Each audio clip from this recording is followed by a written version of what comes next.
Fui intimado a comparecer em delegacia. Eu posso ser preso? Então, meu nome é Felipe Jeitens, eu sou advogado criminal há 7 anos e meio. E esse vídeo aqui vai servir tanto para aquelas pessoas que hoje se encontram nessa situação, quanto para colegas que estão iniciando na advocacia criminal, ou até aqueles colegas que não são familiarizados com esse ambiente, não sabem o que acontece aí nas delegacias pelo Brasil afora. Então eu separei exemplos de casos concretos aqui para vocês entenderem algumas situações peculiares e vou responder essa pergunta para vocês na sequência do vídeo. Então, normalmente o padrão é que essa intimação chegue através de uma cartinha. Você recebe uma cartinha lá, diz: olha, fulano de tal, você está sendo intimado a comparecer na delegacia tal, tem lá o timbre da delegacia, o nome do delegado, o nome do escrivão, na hora tal, no dia tal, sob pena de, muitas vezes, por padrão ali das intimações, tem, sob pena de ser conduzido ou em caso de não comparecimento, incorrer em crime de desobediência. Tá, e daí as pessoas normalmente elas já ficam assustadas, pensando, pô, como assim? Vão vir me buscar em casa? Vou estar cometendo crime? Então, normalmente já nos procuram meio receosas assim do que pode acontecer.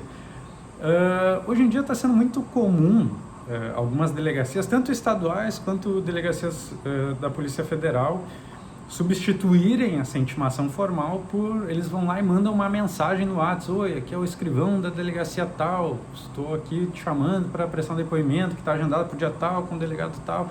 E eles te mandam ali as informações. Isso às vezes acontece pelo WhatsApp, ultimamente eu tenho visto muito isso, muitas vezes por e-mail, mais comum em delegacias da Polícia Federal, mas esses são os meios que essa intimação normalmente chega, ou que esse chamado chega até você. E daí o que acontece? Aqui, ó, o cliente... Opa, desceu aqui meu mouse. Tá, e daí o que acontece? A pessoa tá preocupada: o que vai acontecer? Eu vou ser preso? Será que eu vou ser preso? Será que você vai ser preso? E normalmente, quando você entra em contato com a delegacia ou fala ali com os investigadores, eles dizem: não, fica tranquilo, pode vir que tá tudo certo, não vai acontecer nada, a gente só quer esclarecer umas questões aí, você nem é acusado, é rapidinho, sabe? Eles tentam ser muito legais assim com a pessoa, a ponto de deixá-la mais tranquila, e eu acredito fortemente que é justamente para não levar o bendito do advogado, porque você dá uma tranquilidade para a pessoa de que está tudo certo, mas daí quando a pessoa vai ver lá na frente o tanto de prejuízo que ela sofreu por não estar com o advogado, acaba sendo até desproporcional com essa questão que seria tão simples, né? Ir lá, confiar na palavra dos policiais, ir lá como quem não teme. Se eu não devo, eu não temo. Muitas pessoas pensam assim, né? E muitas pessoas, elas chegam até mim e dizem: não, eu não devo nada, doutor, eu vou lá esclarecer e está tudo certo. Eu vou dar alguns exemplos do porquê isso não é aconselhável, e eu digo para as pessoas: jamais compareça na delegacia sem advogado. Vocês vão entender o porquê. Então, embora boa parte dos investigadores, quando tratam com você, eles digam: não, fica tranquilo, tá tudo certo e tudo mais, somente com o advogado você vai entender como eles chegaram até você. Porque você tem que pensar assim: olha, eu recebi uma intimação, mas ela não saiu do nada. Para eles chegarem no teu nome, alguma coisa aconteceu antes. Pode ter sido um boletim de ocorrência, pode ser um inquérito policial, uma investigação policial, até um pedido de abertura de inquérito por um particular, pode ser uma investigação de outra pessoa, que daqui a pouco você é amigo, conhecido, e ela mencionou você, ou essa pessoa foi interceptada e mencionou seu nome. Tem diversas possibilidades, mas somente o advogado pode ter o acesso a esse material, que é um inquérito policial, para saber exatamente em qual condição você efetivamente vai ser ouvido. Se realmente você é investigado, se realmente é só uma testemunha. E é muito importante isso. E é muito importante porque, às vezes, mesmo você na condição de testemunha, a depender do caso e do que você falar, você pode se colocar na posição de suspeito. Então, assim, somente o advogado vai poder fazer isso, de ir até lá, ou de entrar em contato com a delegacia. A gente tem essa prerrogativa de ter acesso ao inquérito policial, e não existe esse negócio de dar uma olhadinha. Ô doutor, não tem como dar uma olhadinha para ver o que é isso? Não tem como dar uma olhadinha. O inquérito policial a gente tem que sentar e analisar. A gente tem que gastar nosso tempo ali vendo os relatórios de investigação, os depoimentos, o que falaram, se tem perícia, se tem depoimentos, se tem qualquer tipo de elemento de investigação, se tem filmagem, a gente é obrigado a analisar antes de você abrir a boca. Porque daí a gente sabe exatamente os riscos de uma prisão, enfim, os riscos de tudo que pode acontecer em decorrência desse seu depoimento, dessa sua ida na delegacia, e até se já não existe um mandado de prisão expedido, que eu também já vou falar isso para vocês. Então, ainda existem muitos inquéritos físicos. Hoje a maioria, pelo menos no Rio Grande do Sul e Santa Catarina, eles já estão se adequando nos últimos anos aí para o inquérito virtual. Então não existe, para você advogado, não é um problema ter acesso a isso. Claro, existem N situações onde você vai ver que daqui a pouco é um inquérito que ainda está sob sigilo, em razão de diligências que ainda não foram cumpridas. Daí já tem que ligar aquele alerta de pensar, opa, o que está acontecendo? E é comum, às vezes, o mandado de prisão, muitas vezes ele está sob sigilo. Olha, até recentemente teve uma pessoa que me ligou e eu fui lá na central de mandados e estava lá, bastava a consulta para localizar, uma consulta pública, inclusive. Mas não é o comum. Normalmente eles estão sob sigilo, justamente porque o policial ele é inteligente, ele não quer de nenhuma maneira frustrar ali a possibilidade de prender aquele sujeito, né? E muitas vezes acontece de dentro da delegacia, durante o depoimento, eles fazerem esse pedido, esse requerimento lá para o judiciário, e tudo ser feito ali, sabe, muito, muito rápido, assim, de uma maneira que enquanto o seu cliente muitas vezes está na delegacia, eles estão fazendo, já tiveram resposta do judiciário e, pum, prenderam, sabe? Então, o que acontece?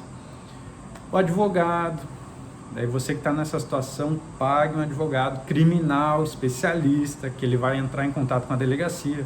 Existe a possibilidade, muito advogado não sabe disso. Por exemplo, às vezes as pessoas ligam, olha, eu tenho depoimento marcado para amanhã, meu Deus, me ajuda. O advogado ele tem a prerrogativa de analisar o inquérito. Então, se a pessoa está com depoimento marcado para amanhã, a gente entra em contato com a delegacia, pede vista do inquérito. Muitas vezes eles demoram, então assim, você tem a possibilidade de remarcar essa oitiva. Não é incomum, às vezes eles estão cheios de inquéritos, daí demora uma semana para te mandar, 2 semanas, às vezes é no dia seguinte, depende muito da delegacia, mas a questão é que só marca depois que você teve acesso e não só o acesso, mas tempo viável para analisar aquele inquérito, entendeu? Então assim, calma, não precisa se apavorar. Na verdade, eu ia falar 99,9% das vezes que a gente pediu para remarcar foram remarcadas, mas eu agora, lembrando de cabeça, não teve nenhuma vez que a gente pediu que não houve o reagendamento, justamente porque é uma questão básica, né? A pessoa tem que saber o que tem contra ela, por que ela está sendo chamada, e é o advogado que tem esse papel.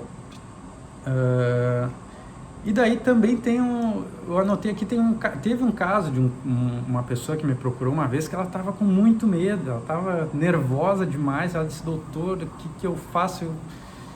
E daí lá no inquérito desse sujeito, realmente ele constava como uma testemunha. Daí a polícia disse para ele me disse, não, eles disseram que está tudo bem, que está tudo tranquilo, que eu não precisava nem levar advogado e tudo mais. Eu chegando na delegacia, esse foi um dos primeiros casos que eu acompanhei uma pessoa na delegacia, eles provavelmente viram a minha cara de jovem advogado e falaram, doutor, nem precisa, Só que a gente não pode fazer isso, a gente tem que estar lá resguardando os direitos dessa pessoa. e realmente ele era uma testemunha, não lembrava do caso ali, foi ouvido e enfim, foi só um exemplo que eu trouxe para vocês de um caso em que ele achava muito que ele ia ser, que ele estava sendo investigado por algo que na verdade não foi o que aconteceu. Mas enfim, depois da análise, o advogado sabe a real possibilidade de uma prisão, mas isso não é uma garantia, não é uma garantia, a gente tem uma ideia com o teor da investigação. A gente tem uma ideia com o teor da investigação, mas não é uma garantia de que não vão prender você. Claro, cada caso é um caso. Você que está passando por isso, você deve procurar o advogado, porque ele vai acessar o inquérito e vai ver. Daqui a pouco ali, por exemplo, é um delito simples, que não caberia, não teria hipótese de uma prisão, então não teria por que se preocupar com isso. Também já teve cliente que me ligou apavorado, eu cheguei lá e ele era vítima de uma ocorrência que ele havia feito há muito tempo atrás e já havia até esquecido. Então, cada caso é um caso, cada caso é um caso. Você só vai saber depois que o seu advogado analisar o inquérito. Mas mesmo assim, ele não tem como te garantir, isso em casos em que caberiam, digamos assim, uma prisão, ele não tem como te garantir que ela não está... que esse mandado não está em sigilo, que não existe uma intenção por trás dos agentes de que você seja preso.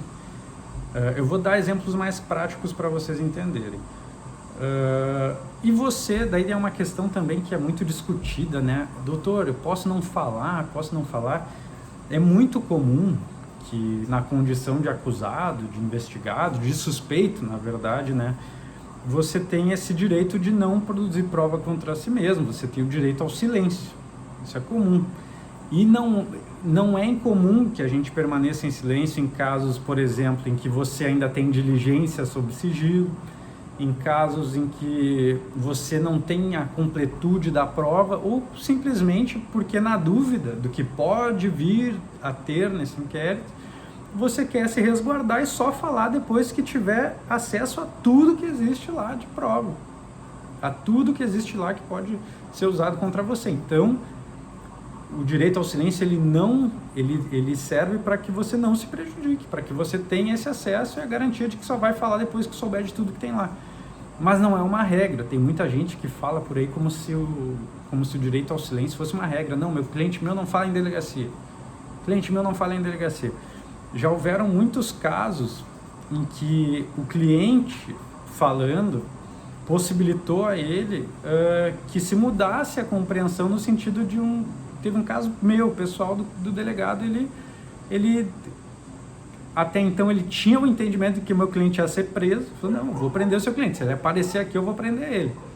E queria que eu levasse meu cliente, então a gente conversou, discutiu, explicamos a situação, desse doutor, ele quer cooperar com tudo, ele vai vir aqui falar, mas assim, não tem como ele ser preso. Era uma situação em que ele tinha... Era uma situação em que ele poderia, digamos assim, responder em liberdade. Então, depois de conversa, depois da gente passar essa situação, o delegado falou, se ele vir aqui falar, eu não vou pedir a prisão preventiva dele. E daí, mas isso não quer dizer que vai acontecer com todo mundo. Eu estou falando de um caso peculiar em que a gente conversou e que ficou entendido ali que havia cooperação o suficiente. E isso, mesmo acontecendo isso, é importante ressaltar que se o delegado podia simplesmente, na hora que ele chegar, que o meu cliente tinha chegado na delegacia, ter prendido ele, pedido uma ordem de prisão judicial e tudo mais. Entendem? Então, assim, não é a regra, o silêncio não é a regra, mas se você está na dúvida, é melhor ficar em silêncio. Se você acha que podem vir mais elementos na investigação, se você acha que o que você disser pode haver uma contradição futura, então é melhor se resguardar e ficar em silêncio. Eu dei um exemplo peculiar de um caso em que, e eu já vi inúmeros casos em que essa cooperação, não deveria ser assim, né, gente? Mas a gente sabe que em alguns casos isso pode acontecer. Agora, exemplos de situações reais. Tem uma situação que é pouco falada, mas que ela não é incomum, tá, gente? Que é de inquéritos que eles não são numerados, ou isso eu via mais em inquéritos físicos. de que você vai analisar e ele não tem numeração nenhuma. Isso até é algo que uma vez um colega falou, que poderia ser objeto de um habeas corpus para que houvesse ali a numeração. E por que a numeração? Porque, por óbvio, um inquérito que não está numerado, as páginas podem ser trocadas, pode haver uma seleção daquilo que se quer mostrar para o advogado, e claro que isso está totalmente errado, né? O advogado tem que ter o acesso integral da prova para poder se manifestar. Então, se a gente não tiver acesso, enfim, mais por essa questão de ocultar elementos da investigação da defesa, o que prejudica, inclusive, na hora de instruir o cliente, né? Pô, se você vê que os autos do inquérito estão incompletos, por óbvio, você vai instruir que ele fique em silêncio. E daí eu trouxe um exemplo aqui daquele típico caso do que não deve, não teme. Tem muitas pessoas que elas me ligam e dizem: doutor, eu não fiz nada, doutor. Isso aí, olha, eu vou lá. E eu digo: não faz isso. E daí teve um caso de um rapaz que a gente trabalhou para ele, mas que no começo do processo dele foi bem assim essa situação. Ele era um rapaz empreendedor, tinha uma empresa, tinha família, sabe?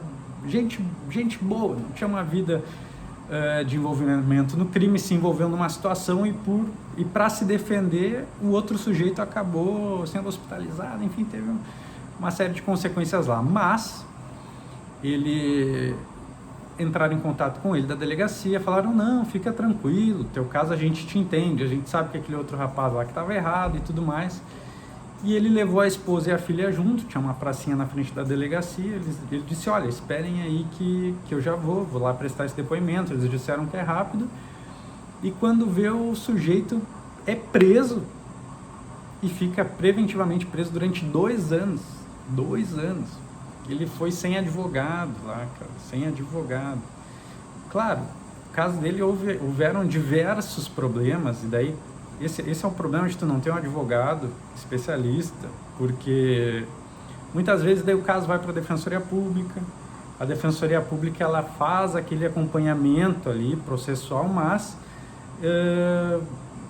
na fase de inquérito, a Defensoria Pública ela não, eu acredito que nem exista, né, atuação de defensoria em fase de inquérito, nunca ouvi falar, pelo menos.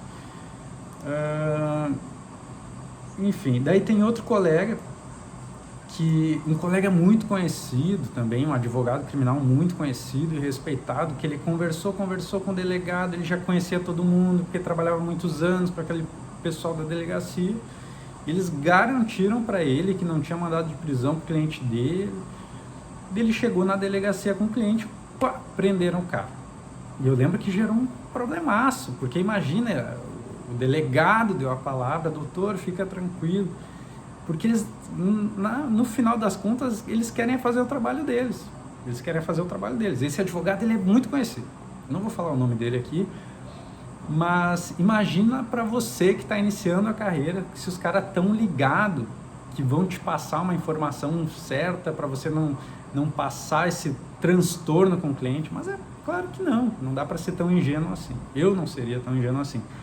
A gente respeita todos os profissionais de delegacias, de polícia, mas a gente tem que se resguardar, porque querendo ou não, eles estão preocupados lá em concluir o trabalho deles, e eles não estão preocupados com a sua relação ali com o seu cliente.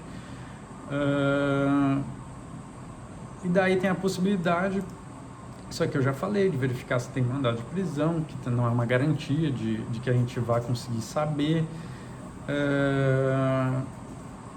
Teve um caso, olha só, de uma pessoa que me ligou uma vez, eu estava no meio de um júri.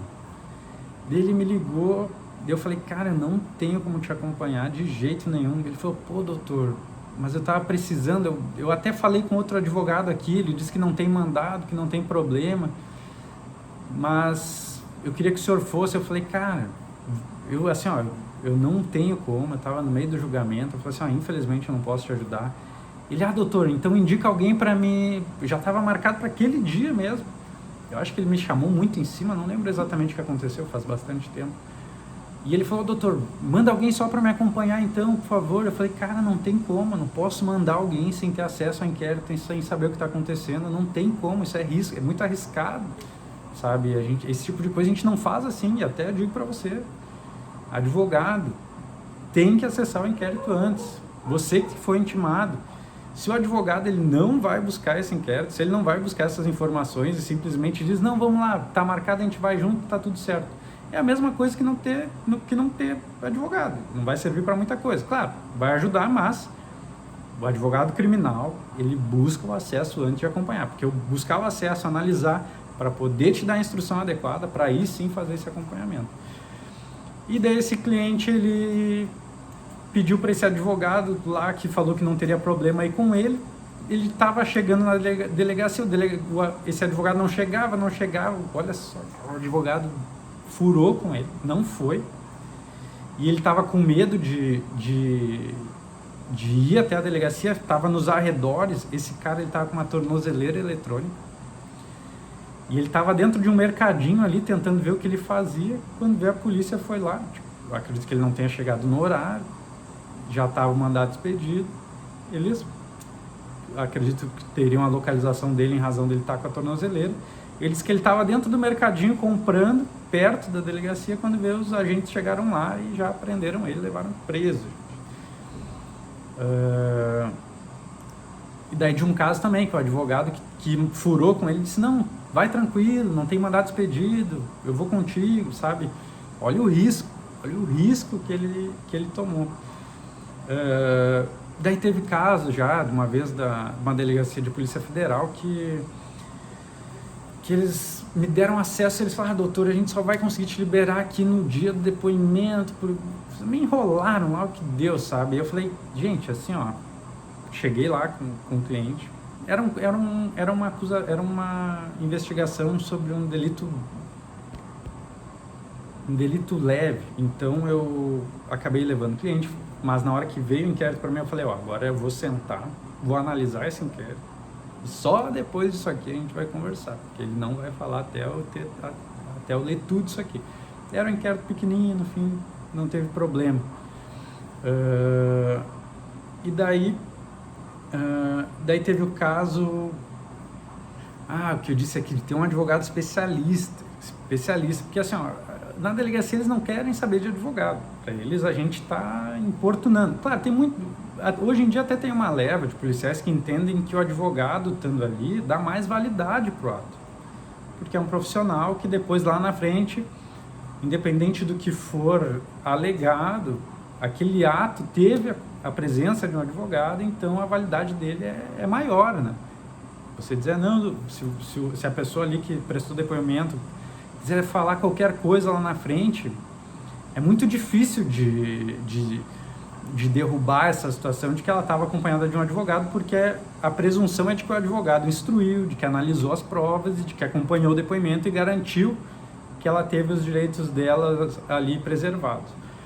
Mas a questão é que eles não querem advogado, e se tiver um de preferência que não entende nada, melhor ainda, porque daí não vai poder, não vai atrapalhar o trabalho deles, como infelizmente muitos acreditam, né? E daí eu trouxe um caso de um cliente até recente, em que a gente foi contratado para fazer uma apelação, e daí eu falei, cara, lá no teu inquérito, que ele falou que não era ele, que não tinha nada a ver com a história, eu falei, cara, mas lá no teu inquérito tem uma confissão. E ele falou, mas como uma confissão? Jamais, ele disse que jamais teria feito algo nesse sentido, mas a confissão estava assinada por ele e pela advogada dele. Daí eu falei, cara, tá assinado por ti, pela tua advogada. E aí, ele ficou doido, mas como assim? Isso é um absurdo. Mas o advogado que não trabalha na área, o que ele vai fazer? Tu acha que ele vai ler o que está escrito ali? Muitas vezes nem lê. Muitas vezes ele vai ali receber o dinheirinho e quer ir para casa, mas por isso que eu falei a importância de um advogado especialista, um advogado que não vai ler o depoimento, não vai ver que tem uma confissão ali, pelo amor de Deus, isso aí é o cúmulo, né? Mas o advogado estava lá, validou o ato, no processo o juiz utilizou aquela confissão, dizendo justamente o argumento de terem aceitado a confissão era a presença do advogado validando o ato. Olha a importância disso. Então acredito que eu respondi as questões a que eu havia me proposto. E é isso, gente. Jamais compareçam na delegacia sem advogado especialista, um advogado criminal, porque ele é que tem a capacidade de analisar o que tem lá, saber a condição em que você vai ser ouvido, saber a possibilidade ou não de prisão. E mesmo assim, repito, não é garantia de que a gente vai... Você conversar com o advogado, ele vai lhe dizer, olha, esse caso aqui é um caso complicado. Não tive acesso, não vi nenhum mandado expedido, mas existe um risco. E aí?